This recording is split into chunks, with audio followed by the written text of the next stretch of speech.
A'udzu billahi minasyaitonir rajim. Bismillahirrahmanirrahim. Assalamualaikum warahmatullahi wabarakatuh. Waalaikumsalam Waalaikumsalam warahmatullahi warahmatullahi wabarakatuh. wabarakatuh. Alhamdulillahilladzi anzala sakinata fi qulubil mu'minin liyazdadu imanan ma'a imanihim. Allahumma salli ala sayyidina Muhammad wa ala ali sayyidina Muhammad. Allahumma inna na'udzubika min an nusyrika bika syai'an na'lamu wa nastaghfiruka lima la na'lamu. Allahumma inna na'udzubika min ilmin la yanfa' wa min qalbin la yakhsha wa min nafsin la tashba' wa min da'watin la yustajabu laha. Amin amin ya rabbal alamin. Alhamdulillah naharukunna sa'idah ya ummahat as-salihat. Insyaallah sa'idah barakah. Alhamdulillah, Masya Allah. Satu kesyukuran yang luar biasa Allah sampaikan usia kita sampai di Ramadan ini. Kita sudah memulai start ya Ramadan, jangan sampai salah strategi start kita. Karena strategi yang tepat itu di awal akan mempengaruhi hasilnya nanti. Jadi kalau di awal start aja kita ibaratnya main sepak bola sudah kebobolan, itu akan sulit, kita akan mengejarnya. Maka terus jaga supaya Allah berikan istiqomah, Allah berikan kemampuan untuk kita semuanya. Menghabiskan hidangan Allah yang mulia di bulan Ramadan ini. Shalawat dan salam selalu tercurahkan kepada Rasulullah Muhammad SAW. Penuh rindu, penuh cinta kita di hari Jumat yang berkah ini. Semoga selain tilawah Al-Quran yang kita baca, insya Allah kita pun tidak lupa untuk senantiasa bersolawat kepada Rasulullah sebagai bentuk cinta kita, bentuk rindu kita. Semoga Allah kumpulkan, Allah pertemukan kita dengan Rasulullah, Allah berikan syafaat yang dijanjikan, dan Allah kumpulkan kita bersama para syuhada, para siddiqin, dan para sholihin. Amin, amin, ya rabbal alamin. Alhamdulillah, ibu-ibu semuanya sehat ya. Hari ini adalah kita memulai kelas, memang judul kita itu bahasa Arab dan tadabbur Quran ya ibu-ibu ya. Jadi karena momen Ramadan ini adalah bulan Al-Quran, maka kita meminta supaya terus kita berdekat-dekat dengan Al-Quran. Jadi yang ibu-ibu yang hadir di sini untuk link itu memang sengaja tidak kami share umum, khawatir jumlahnya membludak, jadi diprioritaskan untuk bahasa Arab dulu. Tapi saya sudah pesankan kepada admin, ke tim, kalau sekiranya masih bisa slotnya, bolehlah nanti untuk grup yang lainnya, dengan harapan membawa banyak manfaat. Semakin kita bertadabbur Al-Quran, akan semakin menggetarkan rasa hati kita ketika kita membaca Al-Quran. Ibu-ibu yang dari grup bahasa Arab dan dari kelas-kelas peruqyah, semua bisa tulis namanya, terus kelasnya. Misalnya Ibu Sri Rohayati kelas bahasa Arab 1, bahasa Arab 2 gitu. Pilih salah satunya aja supaya nanti memudahkan juga kami merekap kehadiran ibu-ibu. Insya Allah ini termasuk dalam duduk-duduk kita bermajelis dong. Kenapa sih kita bertadabbur Al-Quran, Bu? Kenapa? Karena memang kita perlu sekali, menurut Imam Ibnul Qayyim Al-Jauzi, satu ayat yang dibaca dengan penuh tadabbur itu setara lebih baik dari kita menghatamkan keseluruhan Al-Quran. Masya Allah. Jadi kita menghatamkan Al-Quran di bulan Ramadan ini secara kuantitas dan secara kualitas. Kuantitas kita kejar dengan hataman kita. Alhamdulillah juga jamaah sudah banyak bergabung di grup web ya, 2 juz are better. Jadi nggak harus 2 juz, 3 juz, bahkan ada yang sampai 6 juz itu per hari. Itu secara kuantitas kita kejar. Tapi jangan lupa kualitasnya kita bertadabbur. Afala yatadabbarunal Qur'an. Tidakkah kita semuanya, kalian semuanya bertadabbur, memikirkan apa makna dari Al-Qur'an?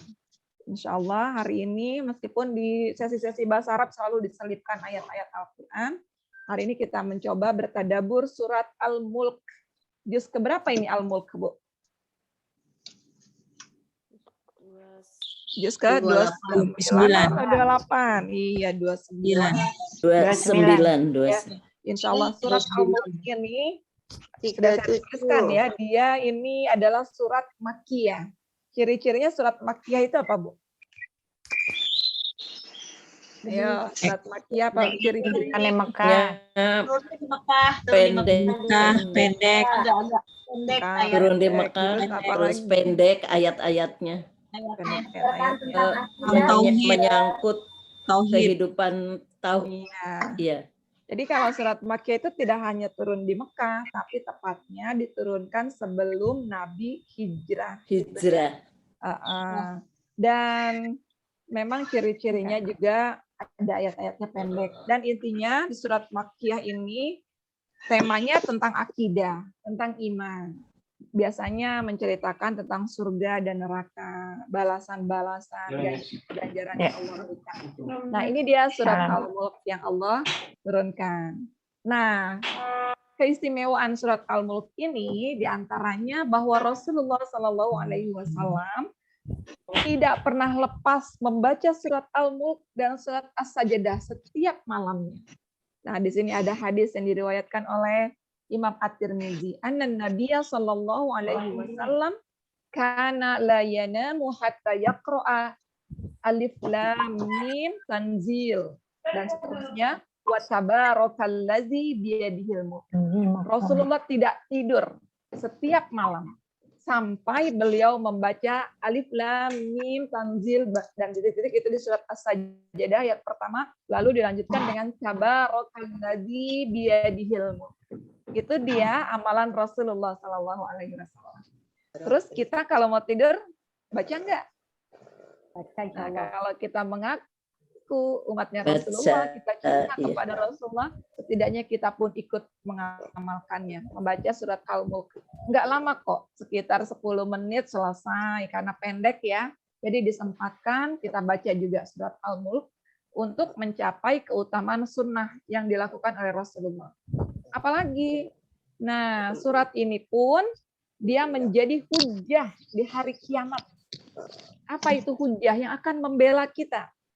Dari salah satu doa kita ketika kita menutup bacaan Quran kita, waj'alhu lana imaman wa nuran wa hudan wa rahmatan. Kemudian apa lagi? Ada kan hujatan ya Rabbal Alamin gitu ya. Kita juga minta Al-Quran itu menjadi hujah kita di hari kiamat. Di sini diriwayatkan oleh Imam Malik bahwa Rasulullah Shallallahu Alaihi Wasallam bersabda, "Qul huwallahu ahad ta'dilu sulusal Quran." Kita kalau baca Al-Ikhlas, "Qul huwallahu ahad" itu merepresentasikan itu menyamai sepertiga Al-Quran. Maka ketika kita baca itu 3 kali, sama dengan kita menghatamkan Al-Quran. Tapi jangan juga Ibu setiap hari nggak baca Quran, bacanya kulhu aja 3 kali, sudah hatam setiap hari. Enggak juga. Nah, wa anna tabarakallazi biyadihil mulku tujadilu an sahibiha. Sedangkan ayat tabarakallazi biyadihil mulku itu tujadil, akan menjadi hujjah. Akan menjadi hujjah bagi sahibnya. Kita nggak bilang pembacanya, karena nanti akan berbeda pembaca dengan sahabatnya. Ibu-ibu mungkin sudah pernah mendengar bahwa Al-Quran akan menjadi syafaat untuk orang-orang yang membaca atau menjadi sahabatnya. Menjadi sahabatnya. Padahal perintahnya adalah iqra'u, bacalah Al-Quran. Tapi nanti Al-Quran akan menjadi syafaat untuk para sahabatnya. Begitu juga halnya dengan tabarakallazi biyadihil mulk. Nah, jadi kita tahu dulu nih manfaatnya, keutamaan-keutamaan surat Al-Mulk. Nah, sampai sini kita nggak kenal, maka nggak sayang. Gimana kita mau mendawamkan bacaan surat Al-Mulk ini kalau kita nggak kenal, kalau kita nggak tahu nama-namanya, sehingga kita baca sekedar baca aja. Maka surat Al-Mulk ini punya beberapa nama. Sesuatu itu kalau banyak nama, artinya semakin besar, semakin bermakna, semakin agung. Contohnya apa? Al-Quran. Ada berapa nama Al-Quran itu, Bu? Ya, yang Ibu tahu, Al-Quran punya berapa nama? Ada Al-Furqan. Ada apa lagi? Al-Bayan. Ada Al-Huda. Ada Asy-Syifa. Banyak sekali. Artinya begitu agungnya Al-Quran, sehingga Al-Quran memiliki banyak nama. Apalagi surat Al-Fatihah. Ada berapa nama surat Al-Fatihah? Itu pun menandakan keagungan surat Al-Fatihah. Ibu kandung, itu punya berapa nama ibu kandung itu ya? Kalau di bahasa Arab kan ada Rubatul Bait, ada Al-Um, ada Walidah, itu beda-beda artinya. Tapi nama itu disandangkan kepada ibu kandung. Artinya ibu pun mempunyai keagungan, keistimewaan. Nah, di surat Al-Mulk ini, kita punya yang diketahui dari hadis-hadis itu ada 3 nama. Apa saja tuh? Yang pertama namanya Al-Mulk. Apa artinya Al-Mulk, Bu? Boleh dibuka ya kalau Ibu mau jawab. Apalagi nanti saya akan banyak diskusi tentang susunan bahasanya karena kita udah belajar bahasa Arab nih. Al-Mulk Kerajaan. kerajaan. Jadi Al-Mulk itu di sini dimaknai dengan kekuasaan, otoritas, power, tapi ini akan disandarkan kepada kekuasaannya Allah Subhanahu wa taala. Yang kedua ada namanya Al-Mani'ah. Dari kata mana'a yamna'u, mencegah, melarang. Jadi kalau tidak boleh, bahasa Arabnya itu mamnu. Kalau bahasa Inggrisnya forbidden. Terus bahasa Indonesianya jadi perboden. Larangan. Ibu kalau lewat itu ada perboden, itu kan forbidden dari bahasa Inggris. Tapi kalau bahasa Arabnya mamnu, ya, al-mani'ah. Surat yang mencegah sahibnya, orang yang membaca dan mengamalkannya dari siksa kubur. Itu dia Al-Mulk. Masya Allah. Kemudian ada Al-Munjiyah. Apa itu Al-Munjiyah? Dari kata naja. Membaca. Menyelamatkan. Menyelamatkan. Bahwa surat Al-Mulk ini juga dalam beberapa riwayat mampu dengan izin Allah menyelamatkan orang yang membacanya, orang yang mengamalkannya dari siksa neraka. Masya Allah. Luar biasa ya Bu ya. Kita akan coba nih satu persatu. Bisa nggak ya Allah, kita taunya cuman Al-Mulk aja. Tapi kita selama ini belum tahu betapa surat ini memiliki keistimewaan yang luar biasa yang sangat kita butuhkan dalam kehidupan kita nanti. Coba kita lihat di sini. Al-Mulk yang pertama itu otoritas, kekuasaan. Coba. Kalau kita bandingkan dengan kekuasaan makhluk, semakin berkuasa makhluk itu, artinya semakin apa, Bu? Potensi nyeleweng. Makin dia semena-mena. Otoriter. Iya. Makin otoriter. Itu dia kekuasaan makhluk. Sangat berpotensi power, abuse power ya. Dia sangat menyelewengkan kekuasaan itu. Misalnya, ibu-ibu di saat ini lagi butuh surat keterangan pindah kartu keluarga aja, pindah kakak. Terus ngurusnya ke RT. Dari RT kemana?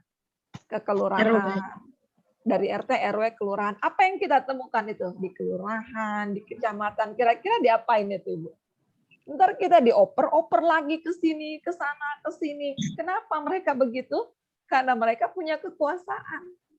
Mereka ngatur-ngatur seenaknya gitu kan. Atau kita mengurus surat-surat apa, itu selalu begitu. Dan memang tabiat kita nggak suka diatur-atur.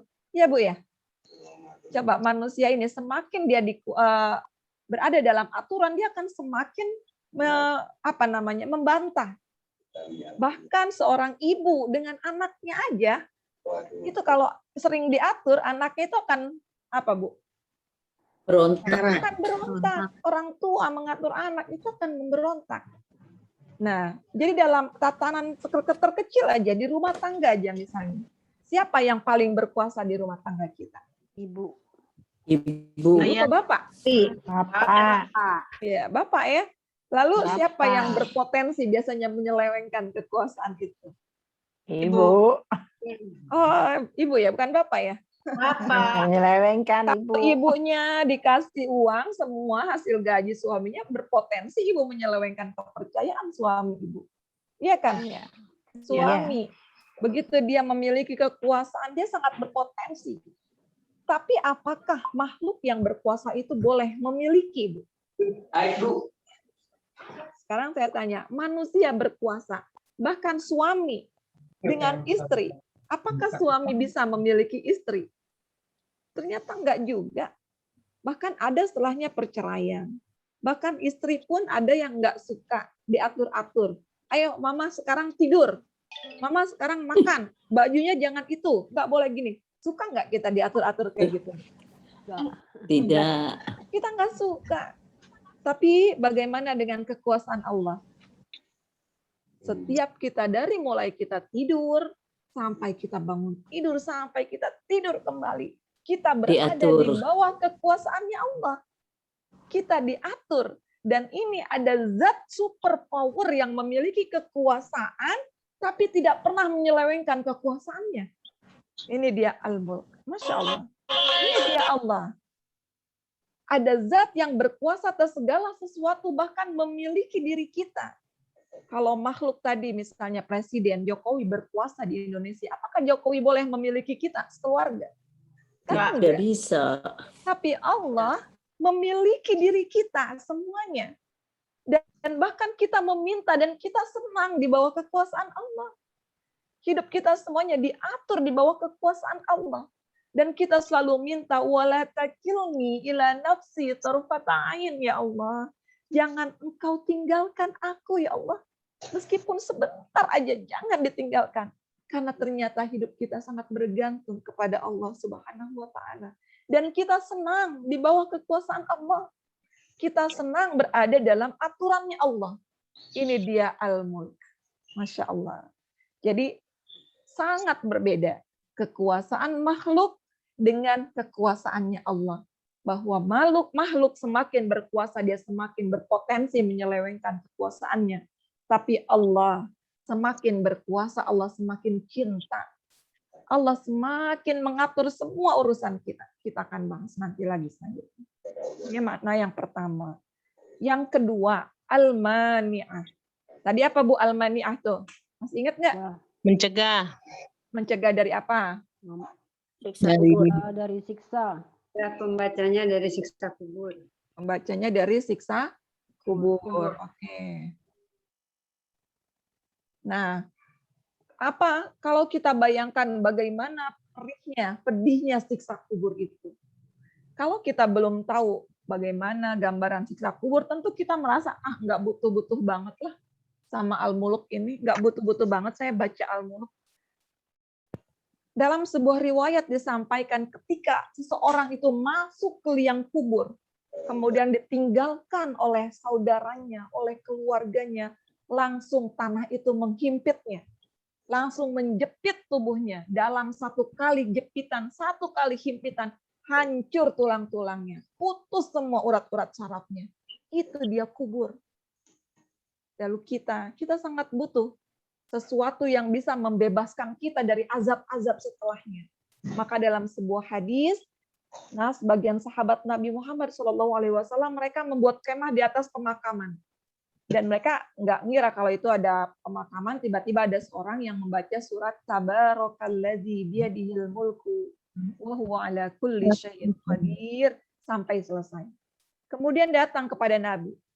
Apa kata Rasulullah? Wahai Rasulullah, sesungguhnya aku membuat kemahku di atas kuburan. Saya nggak tahu ya Rasulullah, kalau ternyata itu kuburan dan saya membaca Al-Quran di atas kuburan itu, saya membaca Tabarok ya Rasulullah sampai selesai. Lalu apa Rasulullah mengatakan? Dia adalah penghalang. Artinya Tabarok itu akan menjadi penghalang. Dia pun akan menjadi penyelamat yang menyelamatkannya dari siksa kubur. Nah itu dia. Dan masih beberapa hadis lagi yang mengatakan bahwa Tabarok ini akan menjadi penghalang kita, mencegah kita dari siksa kubur. Nah, kemudian selanjutnya, ini mulai ini. Itu dia al-mani'ah ya Ibu ya. Apalagi di dalam dalil yang lain ya, riwayat yang lain bahwa Hajjaj bin Minhal telah menceritakan kepada Syu'bah bahwa Amr bin Murrah itu berkata, aku mendengar Murrah berkata, ada seseorang dimasukkan ke dalam kuburnya, lalu ia ditemui dari sisi kuburnya ternyata sebuah surat dari Al-Quran yang berjumlah 30 ayat. Di Al-Quran itu hanya ada satu surat yang jumlahnya 30 ayat. Dan ternyata surat itu membelanya hingga ia berkata, lalu aku akan Masruk melihat isi Al-Quran itu, mereka tidak menemukan bahwa 30 ayat itu adalah selain tabarakalladzi biyadihil mulku wa huwa ala kulli syai'in qadir. Bahwa 30 ayat ini akan menjadi pembelanya ketika berada di kubur. Masya Allah. Nah, kemudian yang selanjutnya ada Al-Munjiyah. Tadi apa Al-Munjiyah, Bu? Menyelamatkan. Neraka. Menyelamatkan. Dari apa menyelamatkannya? Dari siksa api neraka. Kebayang nggak bagaimana pedihnya siksa api neraka? Di sini Rasulullah bersabda, Inna suratan minal Qur'an salasuna ayah syafa'at lirajulin hatta ghufira lahu. Sesungguhnya dalam Al-Quran itu ada 30 ayat. Satu surat yang isinya 30 ayat dapat memberikan syafaat kepada orang itu sampai dia diampuni. Jadi ketika kita masuk, naudzubillah, ketika masuk ke neraka, surat Al-Mulk ini akan berkata, dia akan bersaksi di hadapan Allah, memohon kepada Allah agar diampuni dosa orang itu. Wahia suratun tabarakalladzi biyadihil mulk. Qala Abu Isa hadza hadis hasan. Dan surat itu namanya surat Tabarakalladzi biyadihil mulk. Jadi kita nggak pernah tahu. Semua kita ini pasti punya salah, pasti punya dosa. Dan kita pun tidak pernah terbayang bagaimana pedihnya siksa neraka. Di surat Al-Maidah Allah menggambarkan ketika penduduk neraka itu masuk ke neraka apa? Innalladzina kafaru biayatina saufa nuslihim nara. Kami akan masukkan dia ke dalam api neraka. Kullama nadijat juluduhum baddalnahum juludan ghairaha liyadzuqul azab. Setiap kali matang kulit-kulitnya. Nah, nadijat, meleleh, melepuh kulit-kulitnya itu, kami akan ganti lagi kulit yang baru. Terus akhirnya dibakar lagi dengan api neraka. Sampai meleleh lagi, melepuh lagi kulit-kulit mereka. Kami gantikan lagi dengan yang baru. Begitu terus sampai mereka merasa betapa pedihnya siksa neraka. Liyadzuqul azab. Agar mereka semuanya merasakan betapa pedihnya azab kami. Kenapa ayat itu tadi yang digambarkan kok kulit? Ketika kulit-kulitnya itu terbakar. Ketika kulit-kulit itu melepuh. Diganti lagi kulit yang baru. Kenapa enggak daging? Kenapa enggak tulang? Kira-kira kenapa, Bu? Perih kali ya kulit ya. Kalau tergores. Ibu kalau kepotong itu kulitnya perih nggak? Sakit nggak? Sakit. Nah, Perih. berarti Lama. indera peraba kita itu ada di kulit, Bu. Kulit Kalau kita terluka, itu tinggal kulitnya yang sakit. Mungkin kalau langsung ke tulang itu nggak akan terasa. Tapi yang pertama seleksi kita sakit ini ada sensor kita ada di kulit. Dan Allah ingin betapa pedihnya azab itu. Sudah kulit kita melepuh. Belum hilang rasa reda sakitnya itu Allah gantikan lagi dengan kulit yang baru. Terus supaya rasa sakit itu tidak pernah berhenti. Na'udzubillah. Dan kita butuh sesuatu yang memintakan bersaksi di hadapan Allah. Ya Allah ampuni dia, ya Allah ampuni ya Allah. Ini dia surat Al-Mulk yang akan bersaksi. Memberi syafaat di hadapan Allah Subhanahu wa ta'ala. Di ayat lain dalam Al-Quran apa? Ketika kita haus, api membakar kita. Yatufuna baina hamimin an. Kita berlari mencari air tapi enggak ada. Yang ada hanya apa? Nanah yang mendidih, api yang bergejolak. Enggak ada rasa-rasa dingin sekalipun, enggak ada sedikit pun. La yadzuquna bardaw wala salama. Ya Bu, ya mereka enggak merasakan dingin, enggak ada angin-angin sepoi-sepoi di neraka sedikit pun. Maka inilah surat Al-Mulk, Ibu-ibu. Maka mulai saat ini yuk dawamkan. Kita butuh penyelamat, kita butuh wasilah yang sudah dijanjikan. Bahwa hanya ada satu surat di Al-Quran yang memiliki syafaat, yaitu surat Al-Mulk. Nah, di dalam riwayat lain, Nabi Muhammad SAW juga bersabda, ada satu surat dari Al-Quran yang terdiri dari 30 ayat, dapat memberi syafaat. Sama nih, berarti memberikan syafaat sampai dia diampuni, yaitu Tabarakalladzi biyadihil mulk. Sekarang pertanyaannya, syafaat itu apa sih, Bu? menolong, Pertolongan. Pertolongan. Terus apa lagi? pembela, Pembela. Pembela. Nah, kalau karena kita belajar bahasa Arab, kita harus tahu asli katanya syafaat. Syafaat itu genap. Di surat Al-Fajr itu ada kan? Wal fajr walayalin ashar wasyaf'i safata, wal watr. Ya kan? water. Dan malam-malam ganjil, malam-malam genap dan malam-malam ganjil. Water, witrun itu ganjil. Syaf'un itu genap. Nah, jadi syafaat itu dari kata itu genap. Artinya kita punya backup. Kalau ibu punya sesuatu dua, hilang satu, masih punya harapan untuk yang satunya lagi. Itu dia syafaat. Cadangan. Nah, misalnya manusia, boleh dia mempunyai syafaat ketika kehidupan di dunia.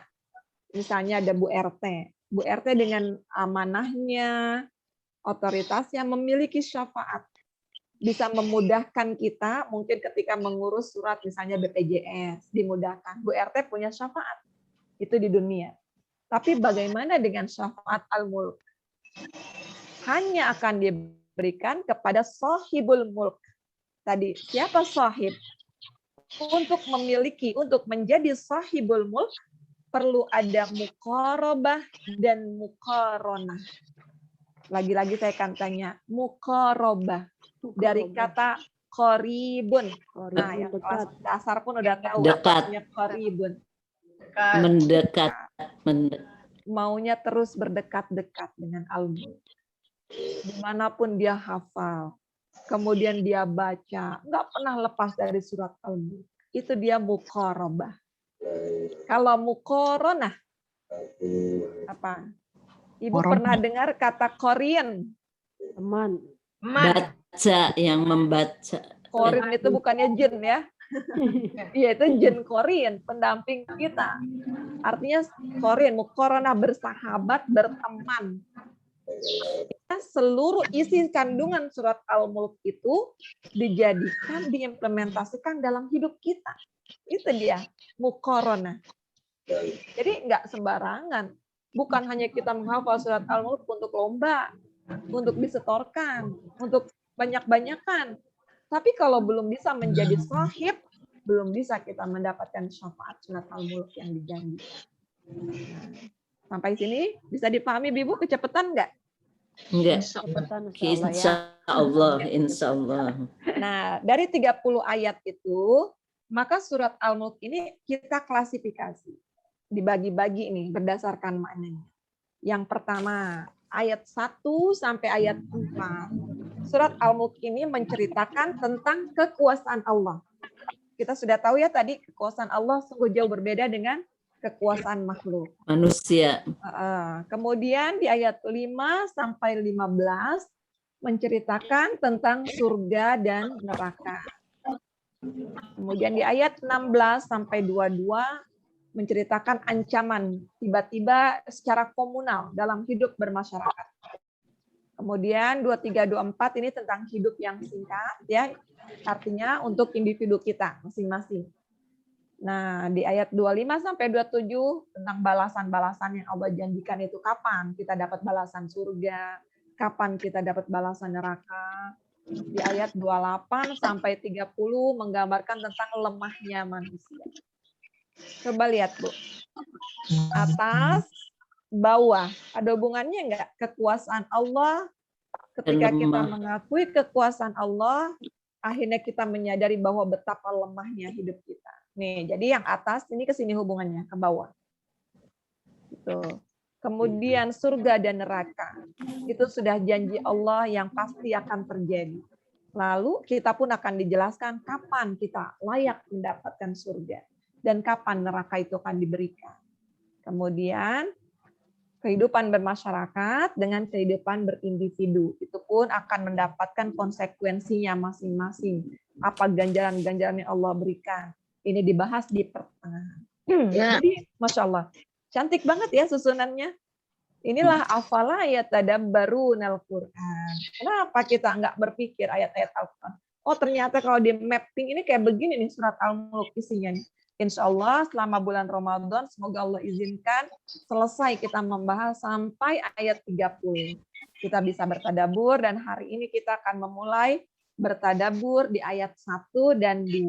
Kita pengenalan tadi tentang Al-Mulk. Insya Allah ibu-ibu semakin akrab, semakin kenal, dan semakin bertambah giroh kita untuk mempelajari, menghafal surat Al-Mulk. Yang gaduh bisa ditutup ya speakernya. Bismillahirrahmanirrahim. Ayat pertama kita mulai. Tabarakalladzi biyadihil mulku wa huwa ala kulli syai'in qadir.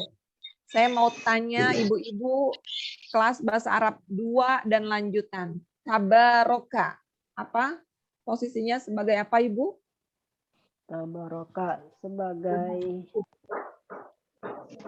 Ayo. fiil. Fiil apa? Film Mudore.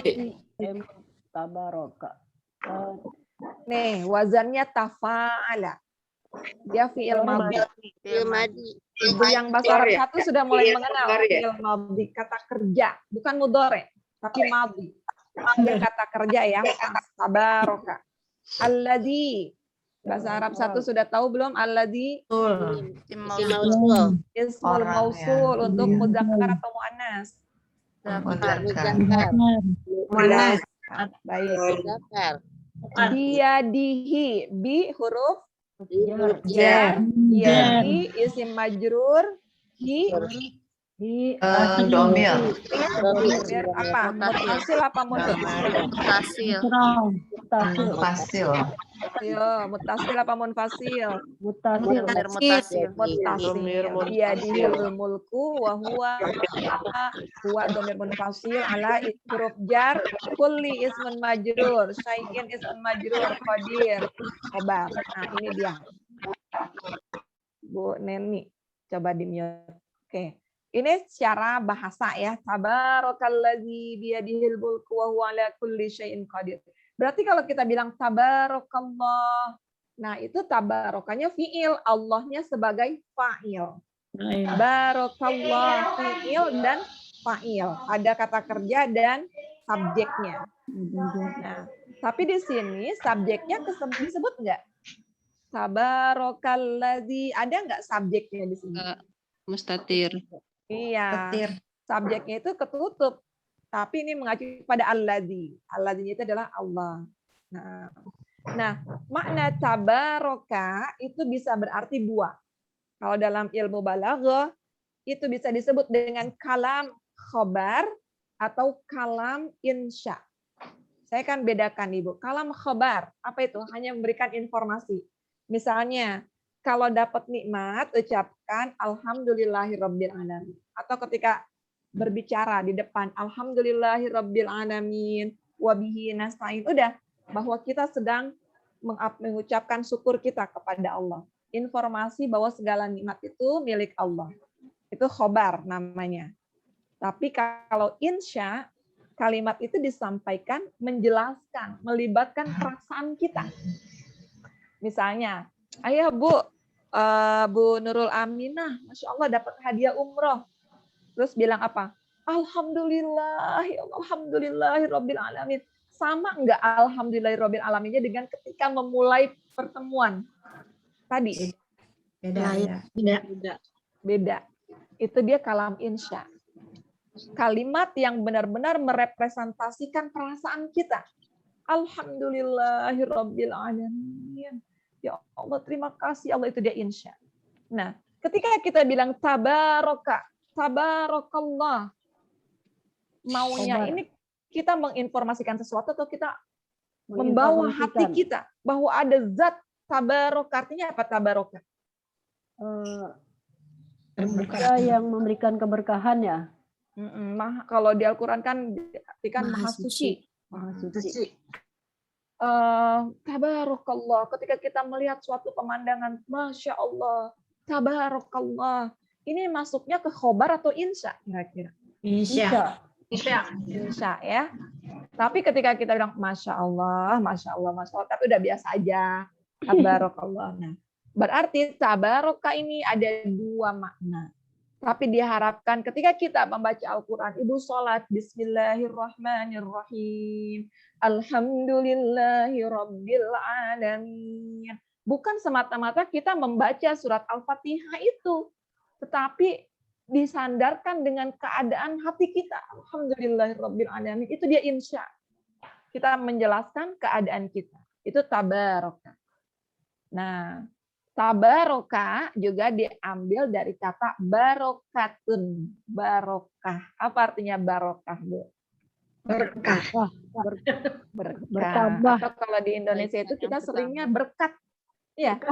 Kalau ibu-ibu Pemberian. pengajian itu bawa berkat, nasi, pemberian. kita sebutnya apa? Berkat. Iya kan? Berkat. Nah, Berkat. banyak susunan kalimat di kata-kata bahasa Indonesia itu yang akhirnya adalah T.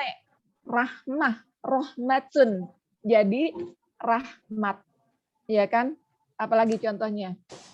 Syafaatun tadi. Jadi apa? Syafaat. Syafaat. Syafaat. Padahal kalau bahasa Arab itu kan kalau tun itu diakhirkan bunyinya bukan T.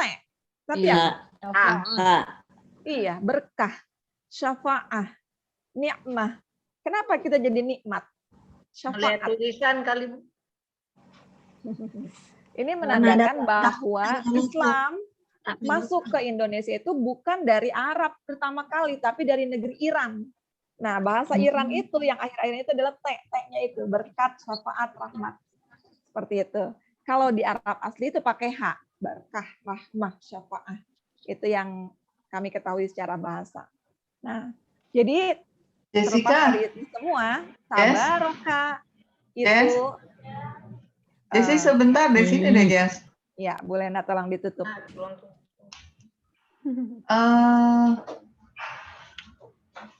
Co-host, ya coba diinin ya. Yuk. Jadi dalam bahasa Indonesia, tabaraka artinya sumber berkah, berkahan. Apa sih artinya berkah, Bu? Bertambah. Sekarang saya tanya lagi, berkah itu apa? Berkah. Bertambah Kita kan nih Ustazah. tadabur kan kita mikir, pakai akal kan? bertambah. Bertambah dan bertambah. Tambah kebaikan. Ziyadatul khair ya, betul. Ustazah. Al-barokah, ziyadatul khair. Terus apa lagi? Tambah nikmat. Tambah nikmat. Nah, secara umumnya barokah itu ziyadatul khair atau an-numu. An-numu itu artinya tumbuh, bertambah terus kebaikan-kebaikan, semakin besar. Yang itu bukan fisiknya ya, tapi kebaikan-kebaikan itu semakin bertambah. Nah, sesuatu kalau bertambah, tumbuh terus, kira-kira dia akan menjadi kuat nggak? Kokoh nggak? Kuat. Bertambah. Misalnya pohon semakin tumbuh makin tinggi. Kira-kira akan berpotensi jatuh nggak tuh pohon itu? Tidak. Semakin kuat. Tidak. Nah, seharusnya pertumbuhan itu semakin bertumbuh akan semakin kokoh. Maka arti dari barokah yang kedua itu harus diiringi dengan as-sabat. Kokoh. Jadi kita ingin keberkahan itu bertambah dan semakin kokoh. Misalnya dalam organisasi. Contohlah misalnya ini seperti Tenteki lah yang kita baru mulai belajar sekarang. Kita belajar semakin bertambah kebaikan, bertambah jamaah, maka harus semakin kokoh manajemennya. Harus semakin baik, itu dia namanya berkah. Hidup kita, jualan ibu-ibu, tahun ini mungkin alhamdulillah Ustazah, konsumen saya makin banyak. Harus diiringi dengan kebaikan-kebaikan dan bertambah kokoh di dalamnya. Itu dia berkah. Nah, seperti ini, segala sesuatu bila dia bertambah tinggi, dia akan menjadi labil. Maka pertumbuhan itu harus diiringi dengan sabar. Ini sabar. Itu yang dinamakan dengan berkah. Nah, ada satu pusat zat yang maha memiliki keberkahan itu, yaitu Allah Subhanahu wa Ta'ala. Allah punya sumber kebaikan itu ada di Allah. Sumber kekuatan itu ada di Allah. Tugas kita ini bagaimana kita mendekati sumber keberkahan itu supaya hidup kita juga terus berkah. Di antaranya apa? Terus menambah keimanan dan takwa kita supaya kita terus mendapatkan keberkahan. Dikasih usia panjang, usianya berkah. dikasih rizkinya berkah. Nggak harus banyak. Yang penting berkah, bertambah kebaikan, dan kita menjadi kokoh ibadah kita. Itu dia berkah. Yang kedua apa? Perbanyaklah zikir dan tilawah Quran. Lalu bersahabat dengan orang-orang yang solih. Insya Allah itu akan mendekat pada sumber keberkahan tabarokah. Nah, di surat Al-A'raf Allah Subhanahu wa taala berfirman, Bismillahirrahmanirrahim. Walau anna ahlal qura amanu wattaqau la fatahna 'alaihim barakatim minas sama wal ardh.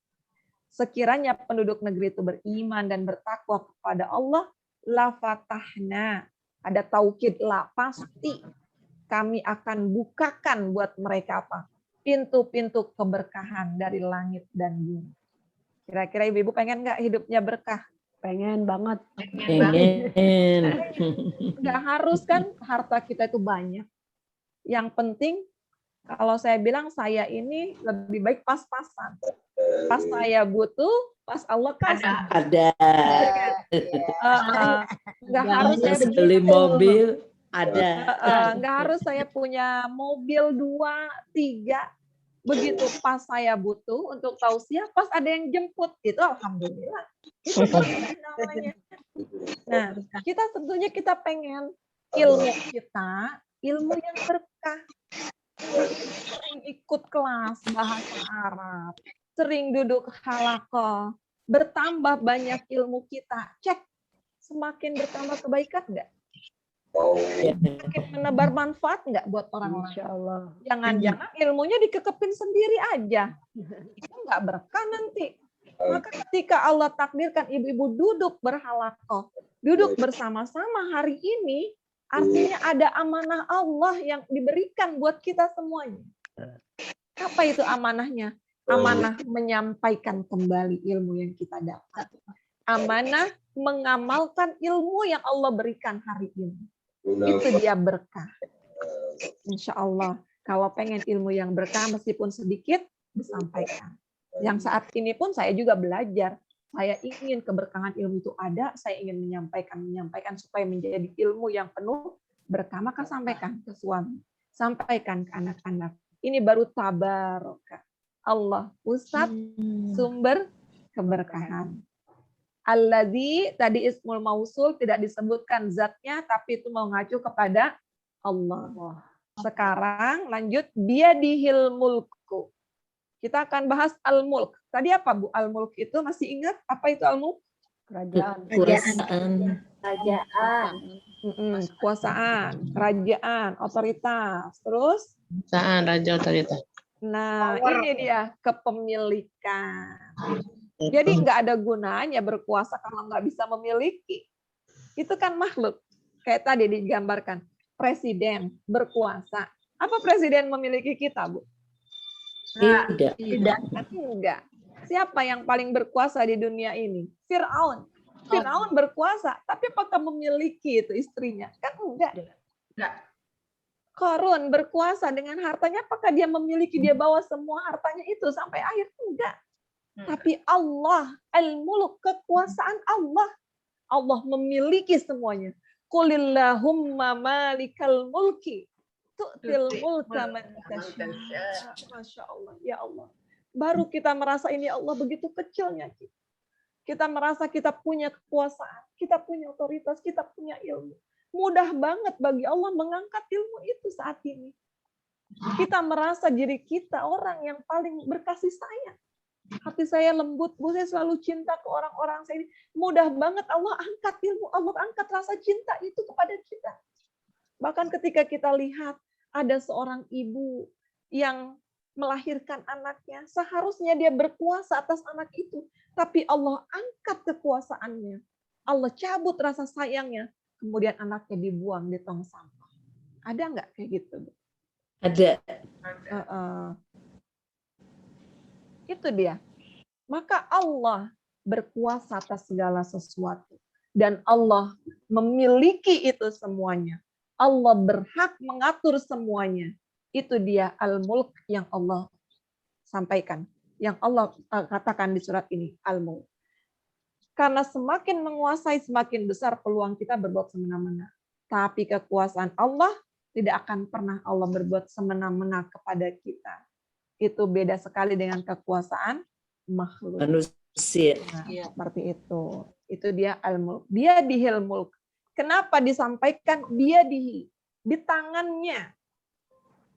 Jangan gambarkan kekuasaan Allah itu ada dalam tangan Allah. Jangan gambarkan tangan Allah itu seperti apa. Ini menggambarkan betapa kecilnya sebuah kekuasaan itu. Di langit, di bumi, semua seisinya. Yang kita anggap kekuasaan itu besar, berat. Tapi semua ada dalam genggaman Allah. Allah memiliki itu semuanya. Tabarakalladzi biyadihi. Ya Allah. Semua kekuasaan Allah. Semua kekuasaan, kepemilikan Allah memiliki itu semuanya. Dan semuanya mengandung keberkahan yang Allah berikan untuk kita. Masya Allah. Tabarakalladzi biyadihil mulk. Sudah bisa dipahami, Bu? Kita lanjut lagi. Selanjutnya, wa huwa ala kulli syai'in qadir. Kita akan bahas qadir. Kalau dalam bahasa Arab itu kita selalu mencari 3 huruf asli. 3 huruf asli dari qadir apa, Bu? Afdal. Ya. Qadar. Ya, itu bukan huruf asli. Qadaro. Sudah saya tuliskan qadaro. Nanti ada sifat Allah yang disebut dengan muqtadir. Yang maha Ada berkekuasaan. Ya di Qadir, ya asmaul husna itu Muqtadir. qadir. Tapi ini ada tambahan ya. Ini pun artinya berbeda-beda. Yang pertama, qadir ada tambahan ya-nya di sini. Namanya disebut isim musyabbah. Musyabahah. Artinya apa? Terus menerus, tiada pernah berhenti. Qadaro itu kan memberikan takdir, memberikan ketetapan, mengatur, menguasai, itu qadar. Berarti Allah terus menerus. Allah tidak pernah berhenti mengatur semua kehidupan kita. Itu dia qadir. Seperti misalnya sami'a. Apa dari kata sami'a?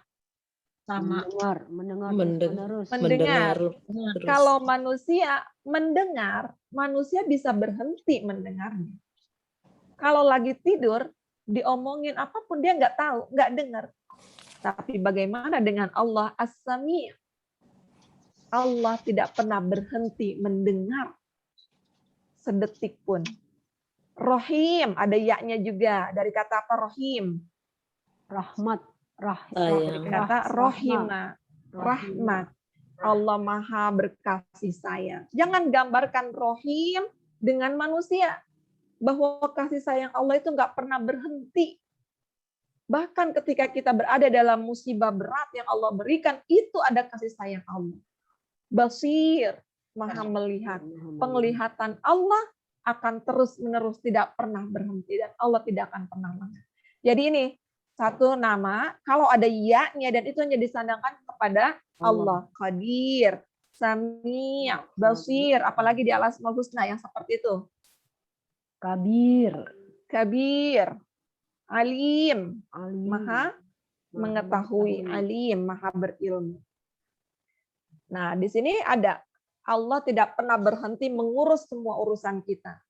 Di surat Ar-Rahman, yas'aluhu man fis samawati wal ard kulla yaumin huwa fi sya'an. Bahwa semua makhluk yang ada di langit dan bumi selalu meminta kepada Allah. Dan setiap waktu Allah itu selalu berada dalam kesibukan. Jadi jangan pernah berpikir bahwa Allah itu menciptakan, ketika sudah menciptakan selesai, berhenti. Bahwa Allah maha menciptakan Al-Khaliq, tapi Allah pun selalu terus menciptakan yang lainnya. Terus Allah, kalau di manusia misalnya kita bilang berinovasi, tapi Allah selalu menciptakan. Contohnya apa? Contohnya yang kecil aja. Virus corona. Sudah berapa varian yang kita dapatkan sekarang, Bu? Ya kan? Bahkan hari ini yang terbaru, saya dapati ada juga varian baru lagi ditemukan. Virus corona itu yang kecil. Bahwa Allah selalu sibuk mengatur, mengurus semua urusan-urusan. Allah tidak pernah berhenti menciptakan. Yas'aluhu man fis samawati wal ard kulla yaumin huwa fi sya'n. Allah setiap hari berada dalam kesibukan. Sekarang kesibukan Allah sama enggak dengan kesibukan kita? Maka di ayat ini dikatakan sya'nun. Artinya sibuk, tapi sibuknya nggak boleh diganggu. Beda dalam bahasa Arab itu ada syughlun. Ana masyghul, saya lagi sibuk. Masyghuluk, apa aktivitas, apa kegiatan itu syughlun.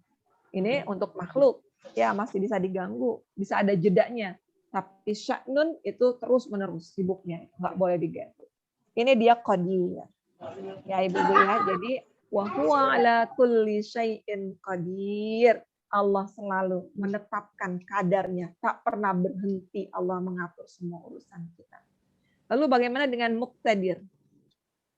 Nah, kalau muqtadir artinya ada tambahan tak di sini ya. Artinya itu lebih detail lagi. Allah menguasai, mengatur segala sesuatu dengan lebih detail lagi. Allah ciptakan langit 7 lapis bertingkat-tingkat.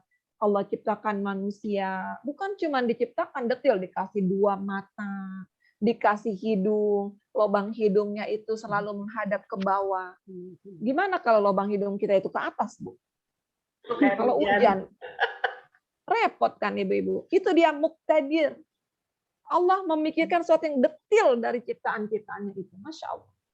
Sini ada ayat, Bismillahirrahmanirrahim, di surat Al-Kahfi, Ibu sering baca. Wadrib lahum masalal hayatid dunya kama'in anzalnahu minas sama fahtalata bihi nabatul ard fa asbaha hashiman tadruhur riyah wa kana Allahu ala kulli syai'in muqtadira. Bukan wa kana Allahu ala kulli syai'in qadir, muqtadira. Kenapa? Lihat artinya. Allah memberikan perumpamaan kepada manusia kehidupan langit sebagai air hujan yang kami turunkan dari langit. Kehidupan dunia seperti air hujan yang diturunkan dari langit. Menjadi subur karena tumbuh-tumbuhan di muka bumi. Kemudian tumbuh itu menjadi kering dan diterbangkan oleh angin. Alangkah detailnya ciptaan Allah itu. Allah berikan manusia itu hujan. Kemudian subur, nanti kering, dikasih angin. Itu detail sekali. Maka disebutkan wa kana Allahu ala kulli syai'in muqtadir. Maka bisa dibedakan Bu, qadir. Apa tadi maksudnya qadir? Allah tidak pernah Tentu. Allah tidak pernah berhenti. Terus mengatur semua urusan kita. Maka ketika kita membaca Tabarakalladzi biyadihil mulku wa huwa ala kulli syai'in qadir. Apa yang ada di benak kita, Ibu-ibu? Sebuah ungkapan, ya Allah, maha berkahnya Engkau, ya Allah. Maha sucinya Engkau, ya Allah. Engkau memiliki semua sesuatu yang ada di dunia ini, yang ada di langit, semua seisinya, ya Allah. Semua kecil berada dalam genggaman-Mu, ya Allah. Dan Engkau maha mengatur itu semuanya. Ini yang perlu kita tanamkan ketika kita membaca itu, bahwa semua kehidupan, semua kekuasaan Allah dalam diri kita ini, mengandung berkah yang Allah berikan. Maka kalau kita hidup di atas track-nya Allah, di atas kodratnya Allah, Allah sudah menetapkan semua takdir untuk kita, dan kita jalan itu ada berkah. Bayangkan rumah tangga yang dibina hanya berharap ridhonya Allah. Allah sudah takdirkan suami itu menjadi pendamping kita. Bagaimanapun buruknya suami itu, pasti ada keberkahan di dalamnya. Tabarakalladzi biyadihil mulku wa huwa ala kulli syai'in qadir. Itu yang perlu kita tanamkan dalam diri kita. Ya Allah, sekarang nggak apa-apa deh, lagi Covid kayak gini, lagi pandemi, ya Allah, usaha saya susah, nggak kayak dulu lagi. Syukur cuma bisa buat makan. Nggak bisa saya untuk beli perlengkapan, lebaran, untuk beli baju dan sebagainya. Yang penting berkah, ya Allah. Aku ikhlas, ya Allah. Aku ridho dengan semua ketetapan-Mu, dengan semua kodrat yang Kau berikan. Tabarakalladzi. Di situ ada keberkahan yang Allah berikan untuk kita. Masya Allah. Satu ayat, gimana kira-kira sudah tersentuh hatinya Ibu? Iya. Sangat. Jadi apa? Ya Allah, Engkau berikan aku usia, ya Allah. Usia saat ini. Meskipun sakit-sakitan, ya Allah. Meskipun anak banyak hari ini, aku kelelahan, ya Allah. Saya lelah, ya Allah. Tapi aku berjalan di atas takdir-Mu, ya Rabb. Aku yakin ada keberkahan di situ, ya Allah. Tabarakalladzi biyadihil mulku wa huwa ala kulli syai'in qadir. Hanya tugas kita bagaimana mencapai keberkahan itu. Tadi dengan iman, dengan takwa, dengan bersahabat orang-orang soleh, dengan memperbanyak tilawah Quran, dengan zikir, yakin keberkahan pasti akan Allah berikan. Lalu sekarang bagaimana kita merefleksikan kehidupan kita? Konsep keberkahan dalam hidup kita. Dikasih usia yang panjang. Apakah usia itu sudah cukup berkah untuk kita hari ini? Detik ini Allah mampukan kita duduk bersama-sama di majelis ilmu meskipun hanya online. Apakah ini menjadi keberkahan buat kita? Rumah tangga yang kita miliki hari ini. Apakah rumah tangga itu membawa keberkahan untuk hidup kita? Semakin bertambah kebaikan-kebaikankah kita dengan suami kita? Semakin dekatkah kita dengan Allah bersama suami dan anak-anak kita? Ataukah suami kita semakin sibuk bekerja dengan urusan-urusan mengejar dunianya, dengan dalih untuk menutup semua kehidupan rumah tangganya? Diberikan pekerjaan, karir yang tinggi, apakah dengan pekerjaan itu semakin bermanfaat untuk orang lain? Apakah pekerjaan itu membawa kita semakin mendekat kepada Allah? Ayo kita merenung. Allah berikan kita ilmu. Apakah ilmu yang saat ini Allah berikan? Selama pandemi ini 1 tahun lebih kita rajin duduk di majelis ilmu. Apakah sudah merubah hidup kita? Apakah sudah merubah ketundukan kita di hadapan Allah? Apakah dengan ilmu itu kita semakin merasa sombong, semakin congkak? Di mana keberkahan itu? Tabaraka. Ya Allah, kami memohon keberkahan dari-Mu, ya Allah. Keberkahan hidup kita dalam menjalankan kekuasaan yang Allah berikan saat ini. Bukankah Allah mengajarkan kita untuk meminta, Rabbi adkhilni mudkhala sidqin, wa akhrijni mukhraja sidqin, waj'alni min ladunka sultanan nasira. Allah sendiri yang mengajarkan kita, waj'alni min ladunka sultanan nasira. Ya Allah, aku bermohon kepadamu, ya Allah, berikan kepadaku kekuasaan yang dengannya bisa menolong orang lain. Ya. Kekuasaan yang dengannya bisa membantu agamamu, ya Allah. Ibu, Allah amanahkan kekuasaan di rumah tangga. Mengatur semua urusan-urusan rumah tangga. Apakah dengan kekuasaan itu mampu menolong agama Allah? Ada yang diberikan kekuasaan menjadi ustadz, ustazah. Saya diberikan otoritas berbicara di hadapan ibu-ibu semua. Apakah kekuasaan ini menjadi berkah? Bahkan keberkahan suatu penduduk, suatu kaum, suatu negeri pun tidak pernah lepas dari bagaimana pemimpinnya menggunakan kekuasaan itu dengan baik. Sehingga kita Allah takdirkan menjadi baldatun thayyibatun wa rabbun ghafur.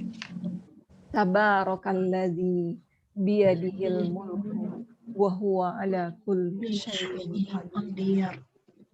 Kita lanjut ayat kedua. Ayat kedua, alladzi khalaqal mauta wal hayata liyabluwakum ayyukum ahsanu amala wa huwal azizul ghafur. Coba dilihat, Bu. Alladzi, tadi apa alladzi? Ya, yang menciptakan. Ismul mausul, yang khalaqa. Madi. Al-mauta wal hayata, tandanya fathah, artinya dia sebagai maf'ul. Nah, sebagai maf'ul, isim maf'ul ya. Allah yang menciptakan mati dan hidup. Liyabluwakum, untuk menguji kalian semua. Ayyukum, siapa di antara kalian ahsanu amala, amal yang lebih baik. Amalannya. Siapa yang amalnya lebih baik? Wa huwal azizul ghafur.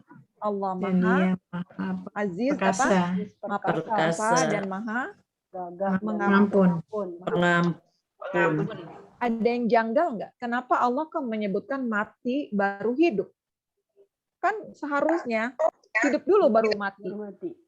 Kenapa enggak allazi khalaqal hayata wal mauta? Bahwa kematian itu ada setelah kehidupan. Ada.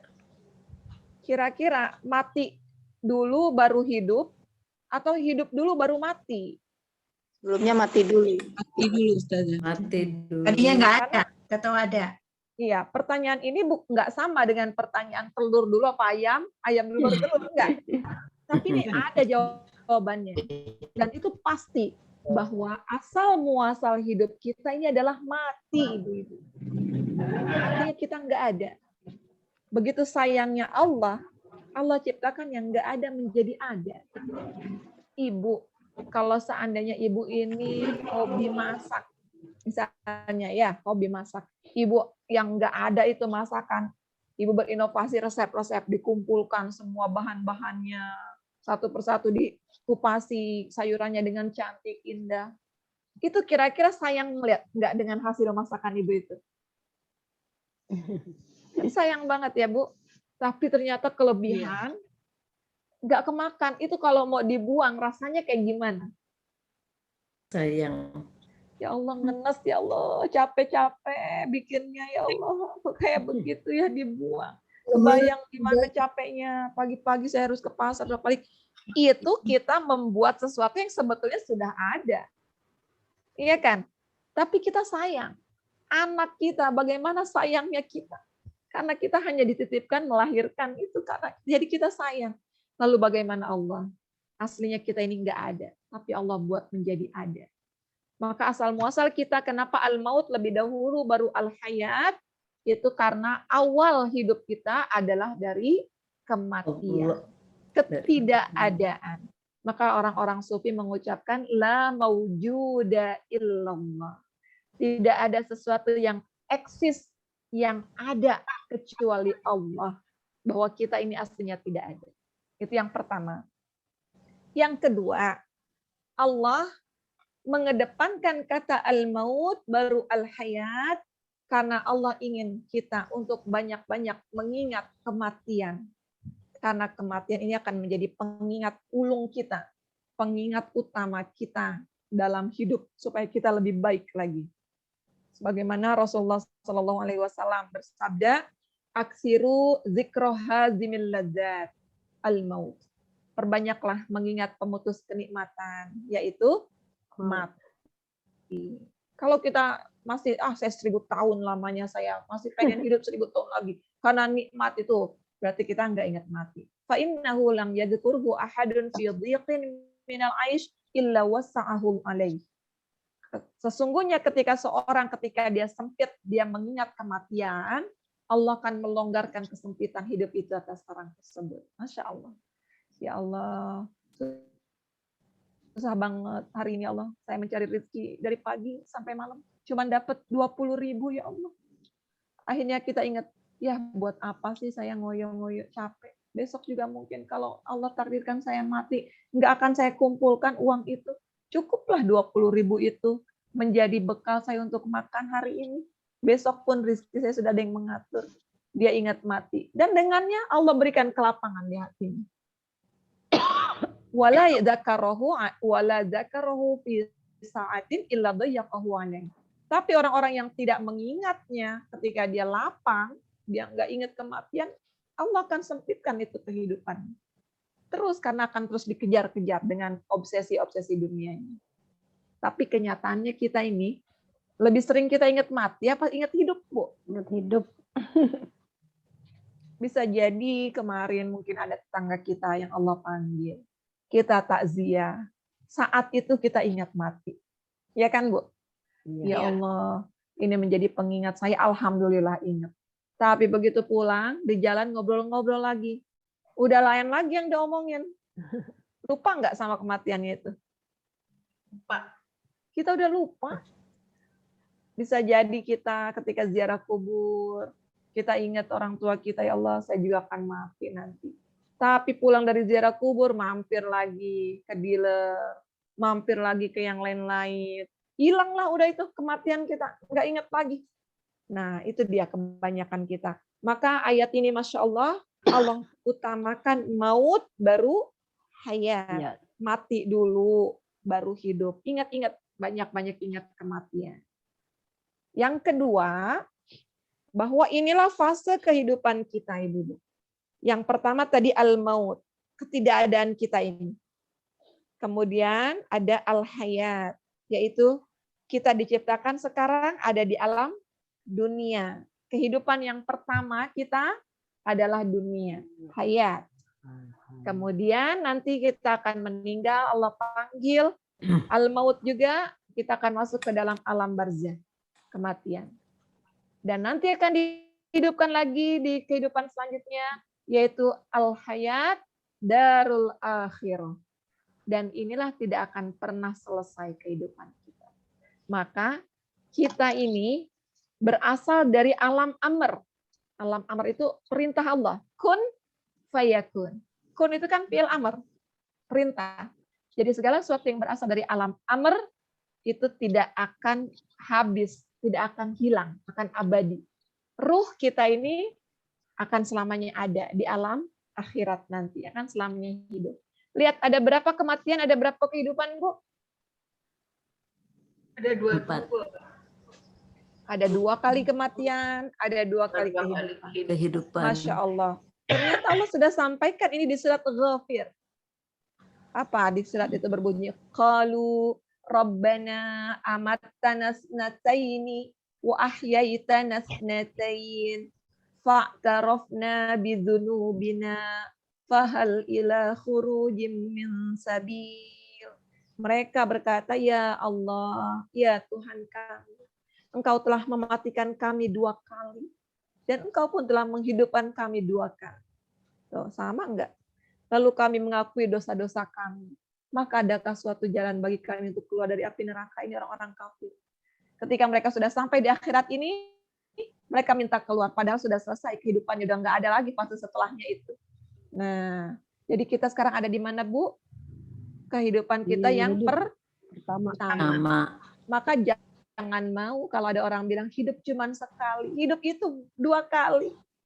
Tapi kesempatan kita untuk berbuat yang baik, ahsanu amala ini hanya ada di dunia. Lihat, hidup bahasa Arabnya apa? Hayatun. Hayat. Maka kalau ilmu biologi, ibu-ibu tuh bahasa Arab Ilmu disebut hayat. ilmu hayat. Ya, Hayat. Oke. Nah, hayat kalau bahasa Arab itu kan saya sudah sampaikan ya, kita belajar bahasa Arab. Ada turunan-turunan kata-kata yang hurufnya sama, memiliki makna berbeda, tapi ternyata punya sinkron. Ada sinkron maknanya di situ. Coba ya. Dalam bahasa Arab, ular itu hayyatun. Fa'idha hiya hayyatun tas'a. Di Al-Quran itu ada tuh ular.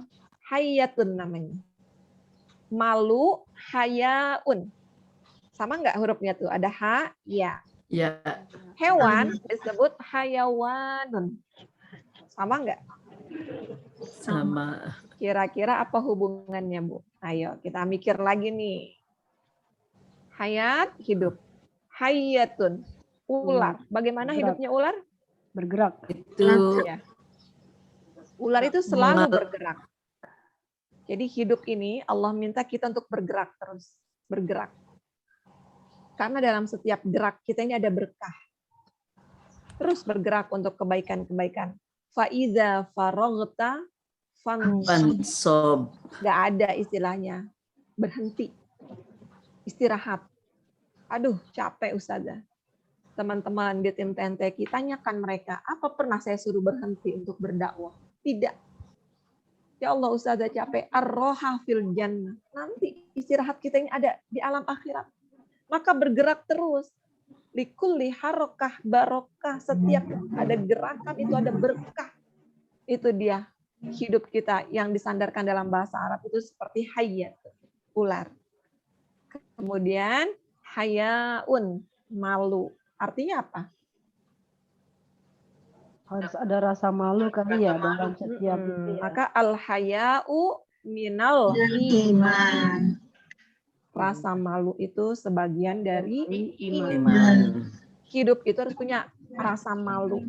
Malu sesuai dengan kadarnya, Kadarnya. sesuai dengan tempatnya. Jangan juga saya mau dakwah, Bu, tolong Bu diingetin di grup ini melanggar tatib grup ini. Malu Ustazah, saya malu. Nah, itu malunya bukan dari di tempatnya. Maka kita harus punya malu juga dalam hidup kita, malu yang sesuai dengan kadarnya. Kemudian ada ini yang menarik, hayawan. Kenapa coba hewan itu dari kata hidup? Makhluk bergerak. Nih, dalam bahasa Arab ada kan tambahan alif dan nun di sini huruf hayawannya. Ya kan? Hayawan. Artinya sempurna. Sempurna. Jadi hayawan itu sesungguhnya kehidupan yang sempurna, Bu. Kalau cuman hidup aja, hayat, hidup aja di dunia, ini hayat. Tapi kalau nanti kehidupan yang sempurna namanya hayawan. Contohnya nama Allah Ar-Rahman, ada tambahan alif dan nun. Artinya apa? Yang Sempurna. maha sempurna Kasih kasih sayangnya. Atau nanti di bahasa Arab itu pernah ada atsyan, ana atsyan. Saya haus banget, sempurna banget hausnya itu. Ada alif dan nun. Ana jawaan. Saya lapar banget. Kan bisa juga sebut ja'i, tapi ini jawaan, udah sempurna. Lapar udah kelaparan banget. Nah, artinya berarti hayawan kehidupan yang sempurna. Di sini di surat Al-Ankabut Allah berfirman, wa inna daral akhirata lahiyal hayawan. Tuh, Bu. Apakah kita bisa mengartikan kehidupan akhirat itu hewan? Enggak. Sesungguhnya kehidupan akhirat itu adalah kehidupan yang sebenar-benarnya kehidupan. Itu disebut hayawan. Hayawan. Sekarang kenapa kok bisa jadi hewan? Ayo, kenapa Bu? Yang bisa jawab dapat door prize nih. Supaya bergerak terus. Bergerak. Terus apa lagi? Karena setelah mati hewan tidak mengalami hisab. Sempurna lain? di dunia saja. Oh Oke. iya. Tapi belum tepat juga, berarti door prize-nya buat saya. Tidak. Karena belum sempurna. Iya. Karena hewan itu kehidupan sempurnanya itu adalah di dunia. Akhirat. Di dunia. Udah mereka nggak akan ketemu lagi nih alam barzah, alam akhirat, udah kehidupan dunia aja udah sempurna, maka disebut hayawan. Kehidupan yang sesungguhnya itu ada sekarang, hewan-hewan itu. Iya, iya. Jadi kalau ada manusia yang ingin kesempurnaan hidup, ingin dia dapat semuanya ketika di dunia, berarti sama dengan Hewan. Hewan. nah, begitu ibu-ibu. Maka jangan pernah menuntut kesempurnaan dalam hidup kita. Ya Allah, saya ngelihat tetangga, rumahnya tingkat, mobilnya banyak, anak cucunya banyak, enak, agamanya kuat, sempurna banget. Belum tentu. Kesempurnaan itu nanti hidup kita di akhirat. Ini belum sempurna. Ya ibu-ibu, maka jangan kejar kesempurnaan hidup kita di dunia. Nah, bagaimana? Jadi ketika kita menghadapi kematian pun ternyata itu adalah ambang menuju kehidupan yang sempurna. Sempurna. Nah, maka sejatinya seorang muslim ketika dia bertemu dengan kematian, bukan dia takut dengan kematian, tapi dia berharap datang kematian itu untuk mendapatkan kehidupan yang lebih sempurna, bertemu kepada Allah Subhanahu wa taala. Tabarakalladzi biyadihil mulku, ya Allah. Bahkan sampai kematian pun yang sudah Allah tetapkan, itu adalah keberkahan buat kita. Karena Allah menginginkan kesempurnaan hidup kita untuk selanjutnya. Kita mendekati gerbang-gerbang semakin hari semakin dekat. Maka itulah dunia. Dunia dari kata dana, artinya dekat. Yadnu, mendekat. Adna, semakin dekat. Itu dunia. Semakin dekat kemana, Bu? Dekat pada kematian, nanti dekat lagi pada kehidupan yang sempurna. Kalau kematian itu sendiri dalam bahasa Arab artinya wafatun. Ya kan? Ibu suka dengar wafat. Iya. Kematian. Nah, wafa sebetulnya itu bukan kematian. Wafa itu memenuhi, menepati itu wafa. Maka ada al-wafa bil ahdi, menepati janji gitu. Di surat Ibrahim seorang hamba yang Allah berikan julukan wafa, yaitu Nabiullah Ibrahim alaihi salam. Wa Ibrahimu annahu wafa. Ibrahim telah memenuhi semuanya karena begitu beratnya ujian-ujian Nabiullah Ibrahim alaihissalam, dan Allah berikan predikat wafa, telah memenuhi semua kehendak Allah. Itu tadi alladzi baru khalaqal mauta wal hayat. Baru kenapa kematian dan baru kehidupan setelahnya. Nah, untuk apa sih Bu Allah menciptakan 2 kali mati, 2 kali hidup? Untuk apa? Liyabluwakum ayyukum ahsanu amala. Apa artinya liyabluwakum? Dari kata bala. Bala itu artinya ujian, tapi kadarnya sedikit. Nanti kalau yang kadarnya besar, berat, itu namanya ibtala. Beda ya. Jadi kalau bahasa Arab juga semakin banyak huruf tambahan, semakin berat maknanya. Gitu. Ini ibtala sama bala lebih banyak mana hurufnya, Bu? Ibtala. Ibtala. Berarti bobotnya pun lebih berat lagi. Ibtala. Ada di surah di Al-Qur'an ya. Wa idzibtala Ibrahim rabbuhu bikalimatin fa'atammahun. Dan ingatlah di sini ibtala, ketika Allah menguji Ibrahim beberapa kalimat dan dia melaksanakannya dengan sempurna. Masya Allah. Nabi Ibrahim banyak ujiannya, berat ujiannya, tapi di wafa dia melengkapi, menjawab semua ujian-ujian itu dengan tepat, dengan sempurna, kata Allah. Masya Allah. Lalu kita ini gimana, Bu? Menjawab ujian Allah. Bahwa semua hidup kita liyabluwakum, pasti akan Allah uji. Tapi ujian itu sesuai dengan kadar kita. Dan ujian tertinggi itu adalah para nabi. Ujian paling berat. Di sini ada sebuah hadis. Ayyun nasi asyaddu bala. Seorang sahabat bertanya kepada Rasulullah, wahai Rasulullah, manusia siapa yang paling berat ujiannya? Qala al-anbiya. Kata Rasulullah, itulah para nabi. Mereka diuji. Summa al-amsal fal-amsal. Kemudian sesudahnya, sepertinya, ya. Kemudian seorang itu diuji seperti para nabi dan lain-lainnya. Fayubtala rajulu ala hasbi dini. Ingat ini, seseorang itu diuji sesuai dengan kadar agamanya. Fa in kana dinuhu sulban ishtadda bala'uhu. Kalau agama seseorang itu kuat, ujiannya pun makin berat, Bu. Wa in kana fi dinihi riqqatun ibtuliya ala hasbi dinihi. Seandainya agamanya itu lemah, ia pun akan diuji berdasarkan agamanya. Fama yabrahul bala'u bil 'abdi hatta yatrukahu yamshi 'alal ardi ma 'alaihi khati'ah. Bahwa seseorang itu tidak akan pernah berhenti dari ujian sampai dia berjalan di atas muka bumi ini, dia tidak memiliki kesalahan sedikit pun. Masya Allah. Artinya, masing-masing kita ini pasti sudah Allah tetapkan ujian masing-masing sesuai dengan kadar, apa tadi kata Rasulullah, Bu? Kadar agamanya. Yang pertama. Yang kedua, akan terus ujian itu ada sampai seorang itu berjalan di atas muka bumi, nggak punya dosa. Ada manusia yang nggak punya dosa? Tidak ada. Artinya ujian itu Allah berikan sebagai penggugur dosa-dosa kita. Makin tinggi kadar keimanan kita, makin berat, makin murni iman kita kepada Allah, semakin berat ujiannya, Bu. Maka kenapa Ustazah? Saya ini lagi hijrah, Ustazah.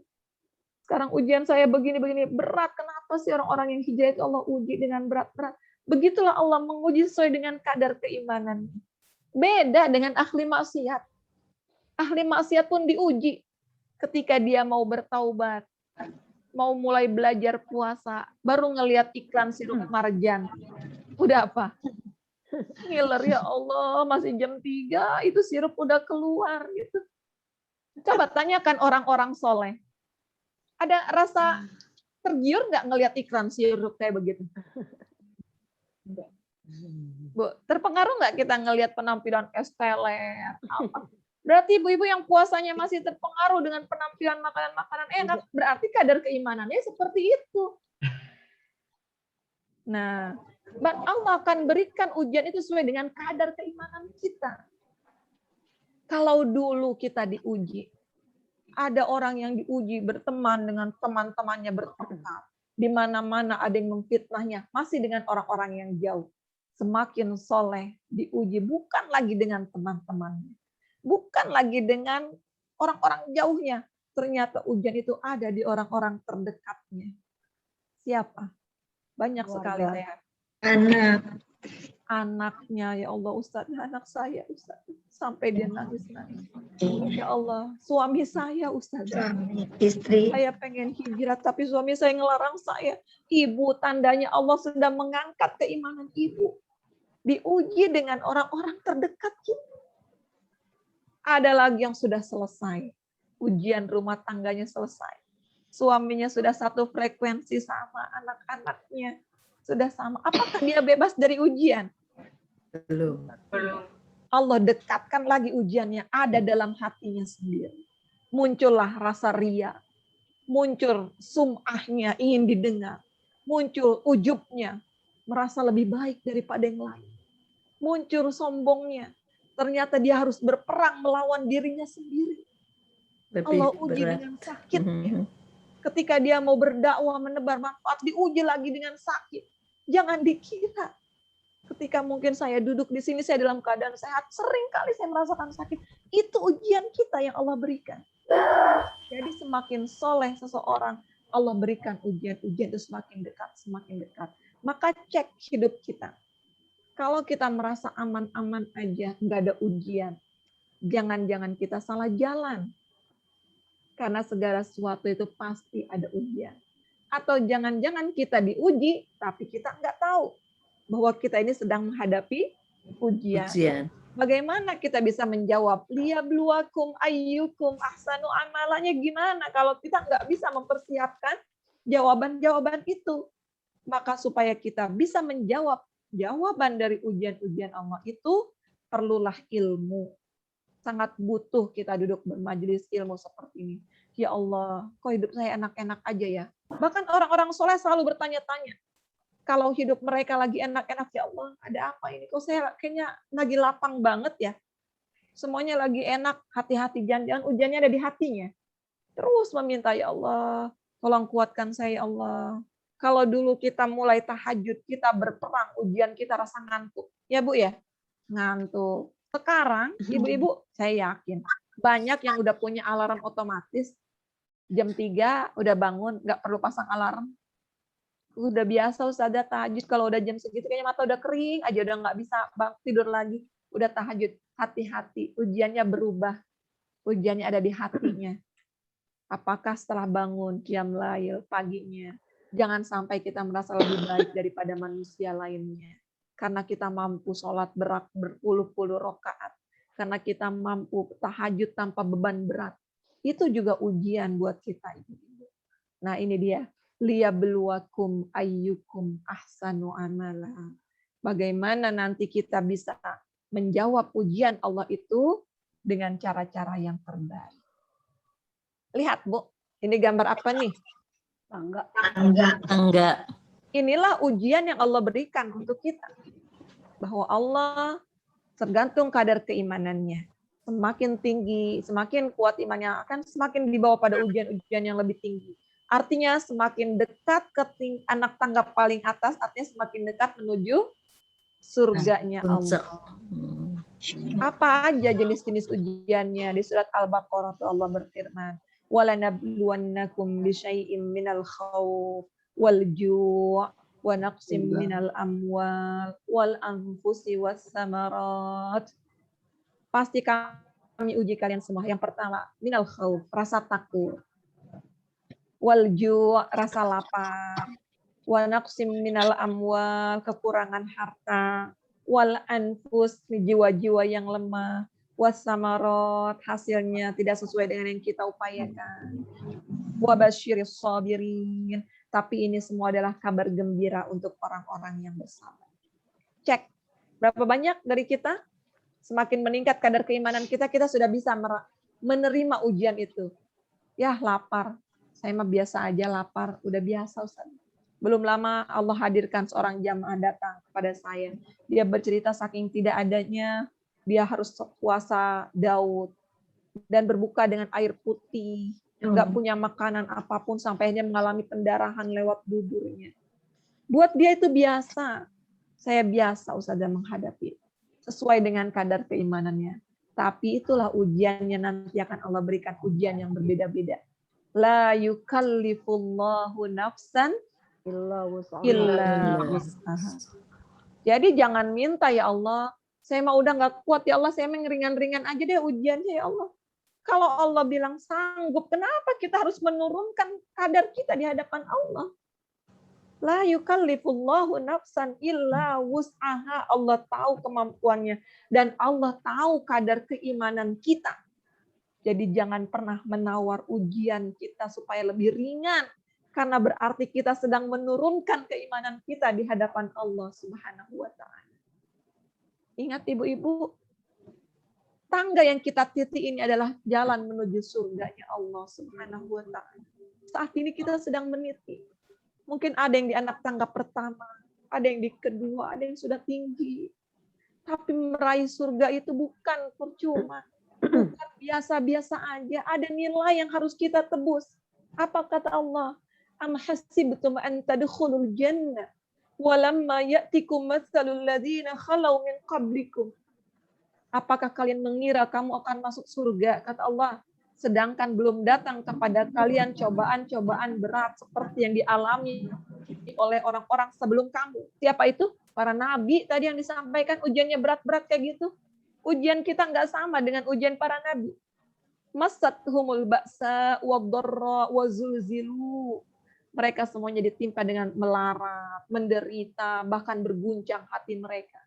Hatta yaqular rasul. Bahkan nabi sendiri sampai berkata, dan orang-orang yang bersamanya, walladzina amanu ma'ahu mata nasrullah, ya Allah kapan pertolonganmu ya Allah, kapan pertolongan kau datang ya Allah, mata nasrullah.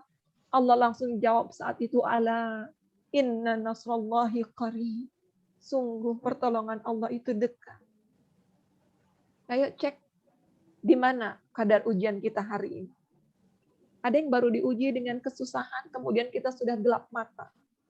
Ada yang baru diuji dengan perilaku suami yang saat ini mungkin subhanallah sedang menguji kesabaran kita. Lalu kita sudah gelap mata, kita datang ke dukun-dukun supaya suami kita balik ke dalam genggaman kita. Ada yang diuji dengan perilaku anak-anak. Ada yang diuji dengan perilaku tetangganya, lalu kita biarkan tetangga kita, bahkan kita balas kezoliman yang sama yang kita terima dari tetangga kita.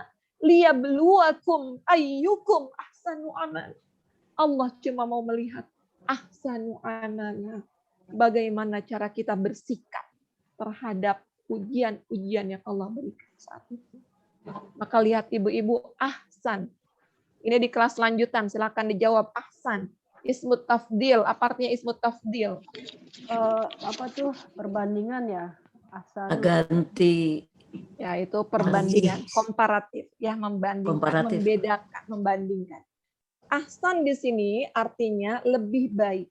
Ini saya besarkan, betterment, lebih baik, bukan perfection, bukan yang sempurna. Artinya, amal kita, seorang muslim, kita diminta selalu ada progres, lihat, naik, lebih baik. Hari ini, tilawah kita 1 juz. Besok harus lebih baik lagi, 2 juz. Besok lebih baik, begitu terus. Dan Allah tidak meminta yang sempurna, yang lebih baik. Artinya dalam beramal harus ada progresnya. Seperti tadi anak tangga, dari bawah naik. Allah kasih ujian saat ini, kita ada di tangga yang paling bawah. Kalau kita bisa menjawab baik, Allah kasih ujian lagi supaya lebih tinggi lagi kan? Allah ingin jawaban kita lebih baik lagi. naik lagi, naik lagi. Maka tidaklah ada ujian itu kecuali akan mengangkat derajat seorang manusia itu di hadapan Allah Subhanahu wa taala. Terus lebih baik. Tapi siap-siap kalau ujiannya itu jawabannya belum benar, nggak baik, akan Allah berikan lagi diulang. Anak sekolah aja ujian kalau nggak lulus kan remedial, Bu. Iya kan? Iya. Nah, begitu juga kita. Yuk, siapa yang sudah bertahun-tahun ini ujiannya masih sama aja? Ya Allah, saya udah 5 tahun. Berarti apa, Bu? Bisa jadi di hadapan Allah belum ahsanu amala. Cara kita menjawab, menyikapi ujian itu belum tepat yang Allah inginkan. Belum lebih baik, cari strategi lain. Jangan-jangan saya menjawab ujian ini belum benar. Sehingga Allah belum angkat derajat saya. Cari lagi cara menjawab yang lebih baik. Maka hidup kita ini harus ada progres, Ibu-ibu. Amal kita harus ada progres. Allah tidak meminta yang sempurna, tetapi Allah minta kita stay on the track. Apa itu? Tetaplah kita berada ihdinas Jalur. siratal mustaqim. Itu Pada yang kita jalan. mintakan. Yang penting lihat, ada di track ini aja, di garis merah ini aja terus. Jangan sekali-kali keluar dari garis ini. Itu dia ihdinas siratal mustaqim. Ya Allah, kami meminta jalan yang lurus. Iya kan? Kita enggak meminta surga. Ya Allah, tunjukkan kami jalan yang lurus. Tapi di sini jalan lurus ini ada tujuan. Kemana tujuannya itu? Surga. Surga. Ada surga yang Allah janjikan. Yang penting kita udah ada di jalannya aja ini udah lurus. Alhamdulillah, Bu. Tapi harus terus naik. Terus sampai kita sampai ke surganya Allah. Itu dia. Maka jadilah yang penting kita jadi ashabul yamin. Tetap aja berada di sebelah kanan. Bukan ashabus shimal. Itu di surat apa? Wa ashabul yamin. Al-Waqiah. Ashabul yamin. Allah ceritakan orang-orang sekelompok yang berada di kanan. Entah nanti dia mau jadi ulaikal muqarrabun fi jannatin na'im, itu yang muqarrabun, atau as-sabiqun as-sabiqun. Muqarrabun itu yang selalu berupaya dekat kepada Allah, ataupun mereka yang senantiasa berlomba-lomba dalam kebaikan. Yang penting judulnya ashabul yamin. Ini dia siratal mustaqim. Nanti kalau sudah ada di track ini siratal mustaqim, baru kita tingkatkan ahsan. Tingkat lagi, naik lagi. Begitupun dalam Ramadan kita. Jangan sampai Ramadan lalu saya hatam 3 kali, 5 kali. Kalau Ramadan sekarang ini cuma 2 kali, berarti nggak ahsan amal kita. Kan Allah pengen kita lebih baik kan? Ramadan ini berarti harus 7 kali. Ada sebuah cerita salah seorang sahabat dalam kitab itu, seorang meminta kepada Rasulullah, ya Allah ajarkan aku, tunjukkan aku amal yang paling baik ya Rasulullah. Kata Rasulullah, kamu puasa aja, cukuplah Senin Kamis. Katanya, tapi saya kuat. Rasulullah, ya Rasulullah saya kuat puasa setiap hari. Kalau begitu kamu puasa Daud saja, itu sudah yang terbaik Rasulullah. Dia pengen puasa lebih setiap hari karena ingin amal yang paling baik. Maka dikerjakanlah setiap hari berpuasa. Apa yang terjadi ketika usia renta, akhirnya menyesal. Kenapa? Badan saya udah nggak kuat puasa setiap hari, ya Allah. Seandainya dulu saya ikut apa kata Rasulullah, saya puasa Senin Kamis, atau saya puasa Daud, saya tidak akan menurun kurva ibadah saya. Jadi bukan berarti nggak boleh, tapi kalau kita sudah baik, artinya kita harus mempertahankan itu semuanya on the track. Baik, harus lebih baik lagi. Itu dia dengan amal soleh yang Allah inginkan. Maka sudahkah kita menjawab ujian-ujian Allah dengan ahsanu amala yang Allah minta saat ini? Kalau dulu kita sakit, hari ini pun masih sakit. Apakah amalnya itu sudah ahsan atau belum yang Allah minta? Nah, jadi dalam beramal solih harus lebih baik lagi. Lalu bagaimana dengan zikir? Dalam Al-Quran, kalau berzikir Allah meminta paling banyak, bukannya paling baik, lebih banyak.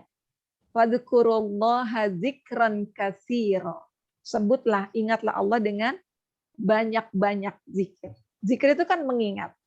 Zikir bukan cuma menyebut la ilaha illallah subhanallah subhanallah, tapi ada juga zikir di waktu-waktu yang Allah tentukan. Berupa apa? Doa-doa kita.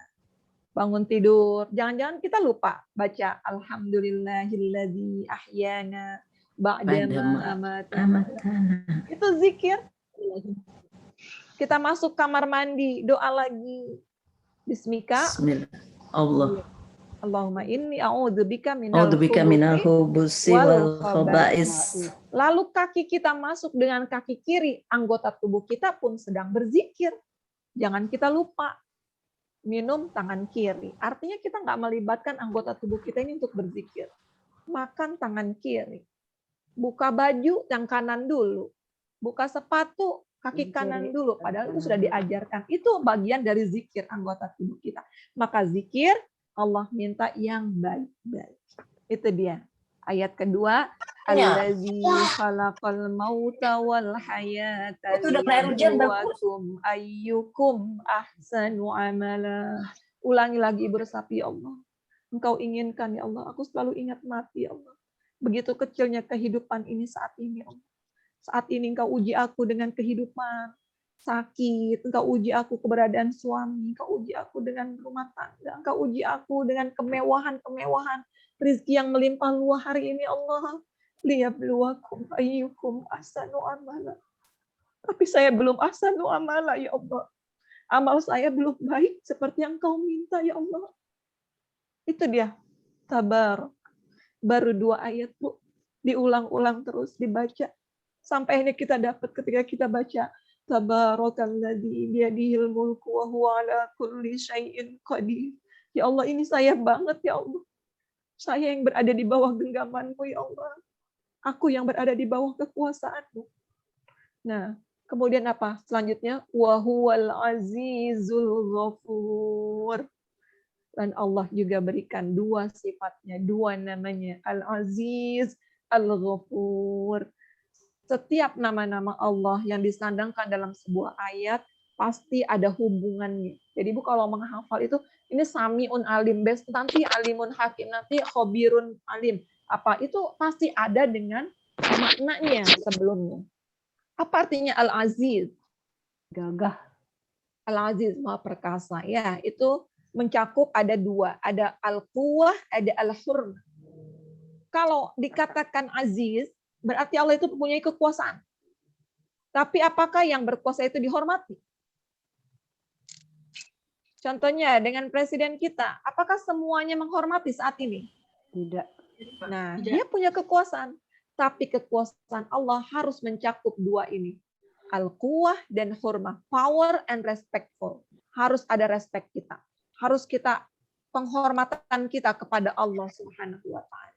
Maka ketika Allah memberikan kita ujian tadi, ingat yang sedang menguji kita adalah tabaraka, zat yang mempunyai sumber keberkahan itu. Artinya kita diminta jangan main-main menjawab ujian yang Allah berikan untuk kita. Kita diminta berkomitmen menjawab dengan yang terbaik karena di sini ada zat yang maha kuat, ada zat yang maha berkuasa. Bisa aja kalau jawaban kita asal-asalan, Allah langsung hantam lagi kita. Allah balikan lagi kita. Karena Allah punya segala sesuatunya. Maka sebagai bentuk hormat kita, respek kita kepada Allah, jalani ujian-ujian itu dengan cara-cara yang baik. Dengan amal solih yang baik. Ini adalah bentuk komitmen kita. Kemudian Al-Ghafur. Apa artinya Al-Ghafur? Maha mengampuni. Bayangkan seorang guru, ya kalau kita lagi diuji kayak gini Bu, bisa kan kadang jawaban kita salah, kadang wajar, manusiawi kalau sesekali kita pernah mengeluh, sesekali mungkin kita berharap bantuan makhluk, tapi setelah itu kita beristighfar bahwa Allah tidak pernah berniat untuk menghukum kita melalui ujian-ujian yang Allah berikan. Ibu-ibu yang sakit panjang, yang punya anak, yang belum ditakdirkan punya anak, itu pun ujian. Tapi Allah tidak pernah menghukum kita dengan ujian itu. Yang Allah inginkan hanya ahsanu amala. Ini dia Al-Ghafur. Maka kembali bertaubat kepada Allah. bertaubat kepada Allah, bahwa Allah senantiasa mengampuni atas semua kesalahan-kesalahan kita dalam menjawab ujian-ujian yang Allah berikan selama ini. Jangan takut bahwa semua ujian ini Allah masih berikan kita kesempatan terus untuk mengulang jawaban-jawaban itu, sehingga kita mendapat jawaban yang paling baik di sisi Allah Subhanahu wa Ta'ala. Maka Masya Allah, ayat ini, wa huwal azizul ghafur, seperti halnya seorang guru, dosen kalau mengajar, nilai kamu masih kurang, dipanggil lagi, ayo lagi, ujian lagi.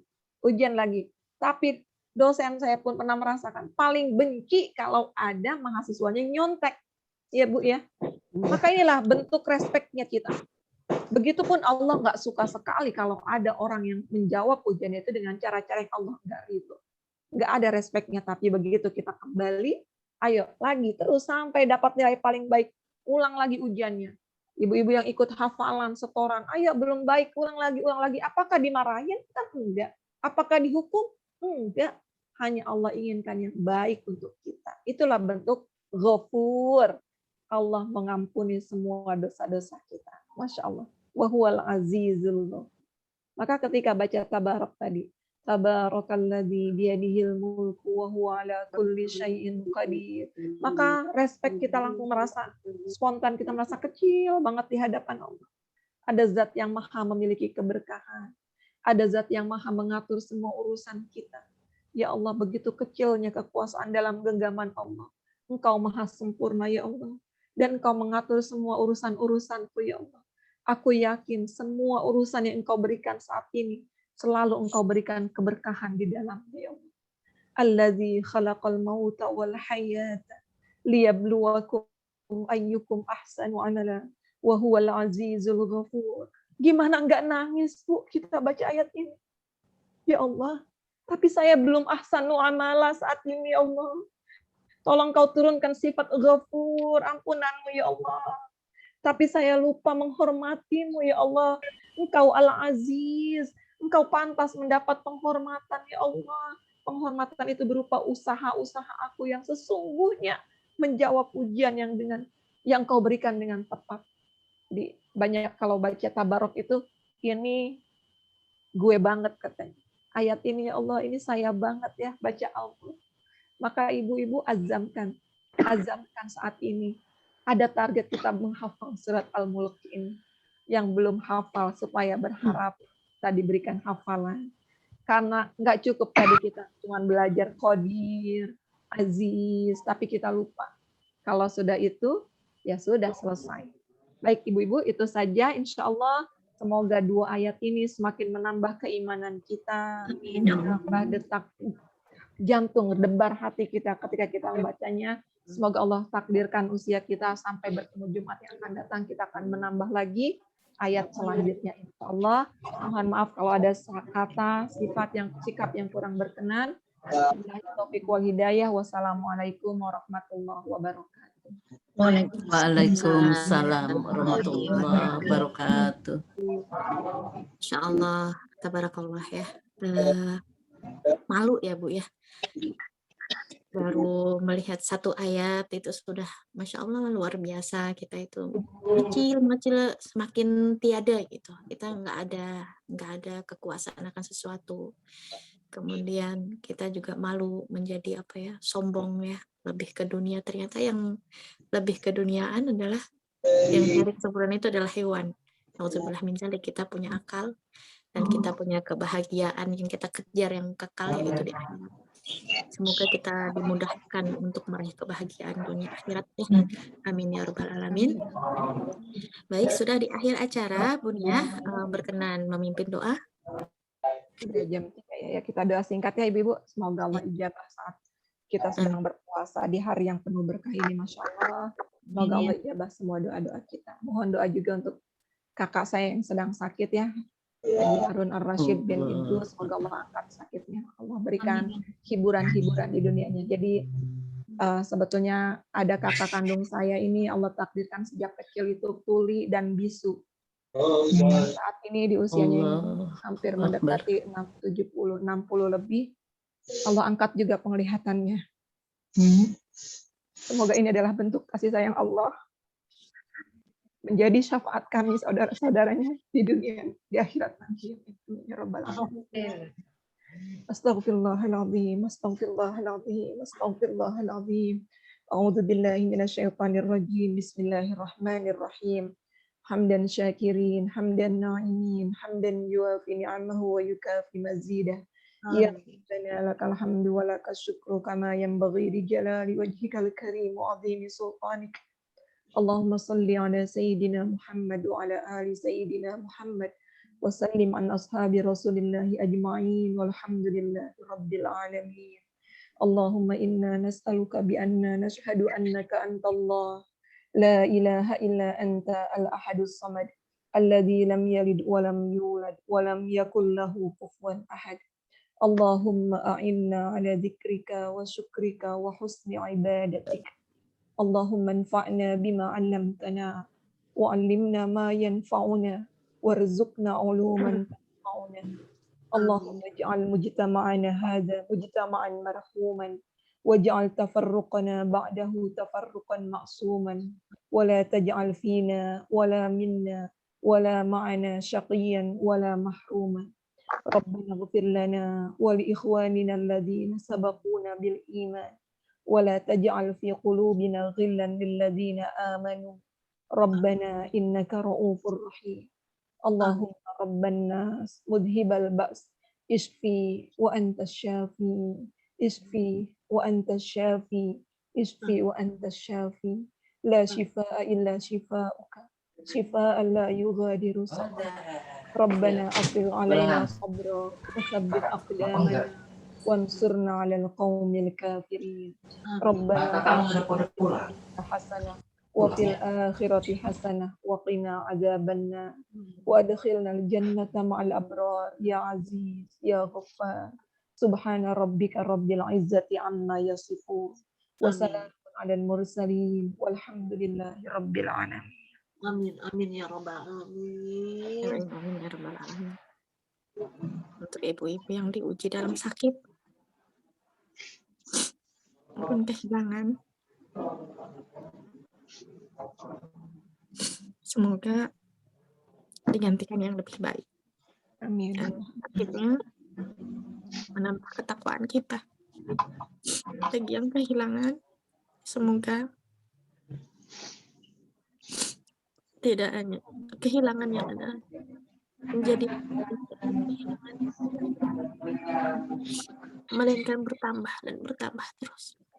Makin dekat dengan Allah, makin dekat dengan keluarga dan lingkungan, saling menguatkan dalam kondisi yang tidak bisa diprediksi.